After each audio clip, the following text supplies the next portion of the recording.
that Britain and America were intervening in Syria in the interests of human rights. How could that possibly be? Britain and America are the biggest supporters of dictatorship in the Arab world before and now. Some people thought that the reason for the enmity towards Syria was because it had one family rule. Well, every single member of the Kuwaiti cabinet has the same name. Every ruler in the history of Saudi Arabia comes from the same family. So it really can't be that, can it? It can't be because you have a minority religious sect which contains much of the power or holds most of the power in Syria, can it? Because we are arming the dictatorship in Bahrain, where a tiny minority religious sect holds almost all of the power. It can't be, can it, for any of those reasons.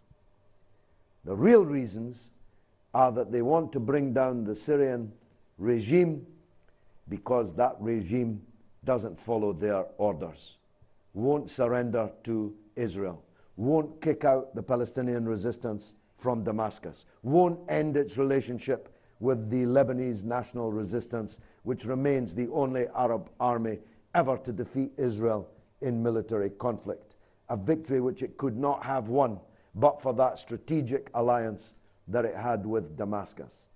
They want to bring down the Syrian regime because it didn't play ball on the invasion and in the subsequent occupation of Iraq. So these people play these sectarian games, and even those currently benefiting from it should beware. People in the House of Commons who don't know where Saudi Arabia is on the map have approached me over the last year or so, and especially in the last few weeks, asking about the Hijaz and Najd. I was astonished. How do they even know these terms? Suddenly they learned these terms. Why? Because already they're thinking, maybe we have to divide what is called Saudi Arabia, and maybe we have to tell the Shiites in the eastern province that actually we might be prepared to support you having your own country because you've got all the oil, and we're not all that interested in Mecca and Medina, believe me. The West is very happy to leave that to the Arabs and the Muslims. What they are interested in is Saudi Arabia's wealth. And if it becomes unstable enough in Saudi Arabia, you'll discover a new love in the West for the oppressed Shiites in Saudi Arabia. Trust me on that. It's already beginning to happen. We'll hear about the oppression of the Shiites in the eastern province. We'll hear about the scandal that it is that they should be governed in the way by these Wahhabi fanatics. So nobody is safe from this kind of division. Nobody is safe from this kind of sectarianism. And what will be the result? Instead of 23 Arab countries, we'll have 33 or 43 or 63.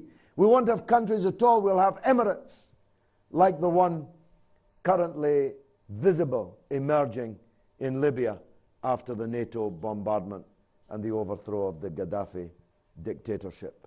It would suit them well, because then they could divide and rule the Arabs for another 100 years most securely. Thank you very much. You have to know this. The West has no interest in Islam. The West has no interest in differences in Islam.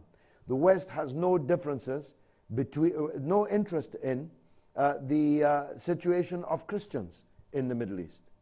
We used to hear it in Lebanon.